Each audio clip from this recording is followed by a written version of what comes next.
1 নম্বর থেকে ঠিক 10 নম্বরে দিয়ে এগোচ্ছিলাম। যাওয়ার পথে মিরপুর মডেল থানা 2 নম্বর থানা, যেটা আপনারা চেনেন, যাওয়ার পথে হচ্ছে কিছু কিছু ছেলে পেলে ওই ঢিল মারছিল থানার মধ্যে। যাওয়ার পথে আমরা সেই গুলিবিদ্ধ হই।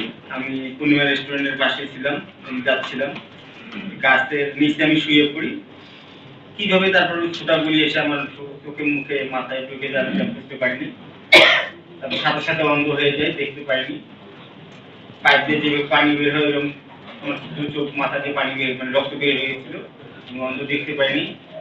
আমি চারদিকে হাঁটাছাড়া করতেছিলাম, কোনো কিছু দেখতে পাচ্ছিলাম না। যাই হোক, দুইজনকে শক্ত করে ধরছিলাম, ওই চলার মধ্যে থেকে ধাক্কা খাচ্ছিলাম।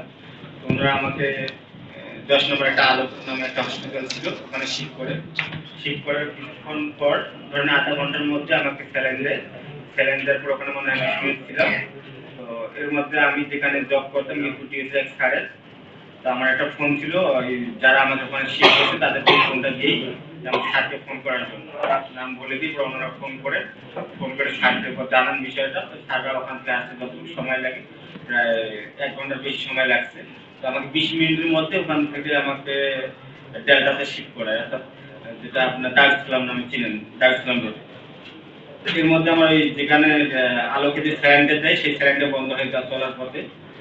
তারপর ডেল্টাতে যাওয়ার পরে আমার স্যাররা আসেন। আমি কন্ডিশন আমি দেখতে পাচ্ছিলাম না, বুঝতে পারি যে স্যাররা আসছেন। পরে ওখান থেকে যেটা আলোকে যে স্যালাইন দিয়েছিল ওটা ডেল্টা একটা স্যালাইন দেয়, সেটা আমি স্যালাইন দেওয়ার পরে কিছুক্ষণ পরে আমাকে চক্ষু জাতীয় চক্ষু ইনস্টিটিউটে নেওয়ার পথে ওই স্যালাইনটা বন্ধ হয়ে যায়।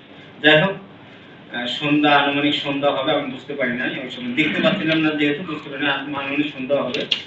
জাতীয় চক্ষু ইনস্টিটিউটে আমাকে ভর্তি করায়।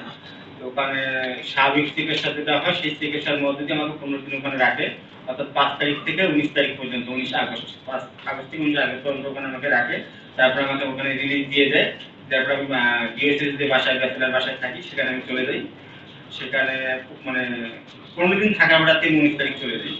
19 তারিখ মানে বাসায় 3 দিন থাকার পরে আমাকে 22 তারিখ সিএমএস এ ভর্তি করানো হয়।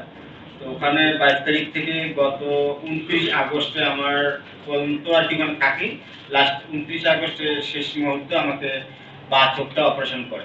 তো অপারেশন করে গুলি বের করানো হয়নি, লেন্স লাগানো হয়েছে। তো ওখানে ডাক্তাররা বলছেন যে ওখানে কিছু অয়েল দেওয়া হয়েছে, সেটা 1 মাস থেকে 3 মাসের মধ্যে সেটা রিমুভ হবে সম্ভবত। ওনারা যেভাবে বলছে সেটা আমি প্রচার করছি এখন। আর ডান চোখে আমি এখন দেখতে পাচ্ছি না পুরোপুরি, বাম চোখ দিয়ে ঝাপসা দেখতেছি। আপনার এখানে যারা বসেছেন মনে হয় কিছু বসে আছেন, এরকম মনে হচ্ছে, একদম ক্লিয়ার দেখতে পাচ্ছি না। আর যারা পরিচিত তাদের কন্ডিশন বাড়িতে আমার পরিচিত তাদের ক্লিয়ার দেখতে পাই না। এই অবস্থা দিয়ে আমার বর্তমান, আমি এখন বাসায় আছি। আবার 21 তারিখে ইনশাআল্লাহ সিএমএস ডাকছি। এখন ডাকার পর ওনারা কি করবেন, আসলে কি সিদ্ধান্ত নেবেন, এটা অপারেশন করবে ডান চোখেরটা, নাকি আবার এটার কোনো ট্রিটমেন্ট করবে, এরপর আমি কিছু জানি না, আল্লাহ ভালো জানেন। আমি বাসায় আছি। আর চিকিৎসা কি মানে কিছু চলছে। আর চোখের ইনস্টিটিউটে কিছু গাফিলতি ছিল, যেটা আমার কিছু টাকা আমার বাইরে থেকে ঋণ করেও সেটা আমার বাইরে থেকে সেটা আমার স্ক্যান করা হয়েছে। যাই হোক, এই অবস্থায় চলতেছি, জীবন আমার চলতেছে। আমার পরিবারের মধ্যে আমি একমাত্র উপার্জনকারী, আমি বাড়ির বড় ছেলে। আমার 2টা বাচ্চা আছে, একটা 7 বছরের মেয়ে, একটা 13 বছরের মেয়ে, 2টাই মাদ্রাসায় পড়ে। আমার ওয়াইফ আছে, আমি আছি, আমার মা বাবা আছেন। তো আমরা খুব সচ্ছল পরিবার নই, এর মধ্যে দিয়ে আমরা আছি। তো এখন আমার সরকারের কাছে চাওয়া, যারা এখন আছেন, আগামীতে যারা আসবে, তাদের কাছে চাওয়া যে আমি কতদিন বাঁচবো আমি জানি না, তারপর মাথায় আমার মাঝে মাঝে অনেক ব্যথা হয়, জানি না আমার কতদিন আমি বাঁচবো, আমি এখন করে আল্লাহ জানেন। তা আমার পরিবারের ওদের ওরা যেন চলতে পারে, আমার বাচ্চারা যেন লেখাপড়া ঠিকমতো করতে পারে, যারা আছেন বা যারা আসবেন তাদের কাছে আকুল আবেদন, এটা যেন খুব তাড়াতাড়ি মানে সেটা শেষ করে, মানে বিষয়টা দেখেন, ওনারা মাথায় নেন এবং এটা খুব যেন খুব দ্রুত সংস্কার করেন, করে আমাদের এই দাবিগুলা যেন পূরণ করে দেয়। তা না আমরা চলতে পারবো না। কারণ অনেকে আমাদের মতো আছে যাদের চলার মতো অবস্থা নেই, বাচ্চাদের লেখাপড়া বন্ধ হয়ে গেছে, তাদের খাবার দাবার বন্ধ হয়ে গেছে, আর্থিক সহযোগিতা পাচ্ছে না অনেক জায়গা থেকে। সেটা যেন ওনারা ভালো করে, এটা খুব তাড়াতাড়ি যেন করেন ওনারা, এই 1 মাসের মধ্যে সেটা যেন করে দেয়, আগামী মাস থেকে যেন পায় যেন তারা, আমি সহ। আমার এটা খুব আকুল আবেদন, এটুকুই চাওয়া। তবে আগামীতে যে সরকাররা আসবেন, দুর্নীতির মধ্যে থাকবেন, তারা যেন এই দুর্নীতির পর দিকে যেন আবার এই যে আমাদের মতো লোকদের এই যে শহীদ হতে না হয়, আহত হতে না হয়, রক্ত দিতে না হয়। আমি অনেক শুনেছি বায়ান্নর আন্দোলন, ৭১-এর আন্দোলন, তো আমার কাছে যেটা লেগেছে আমার বলার কিছু নেই।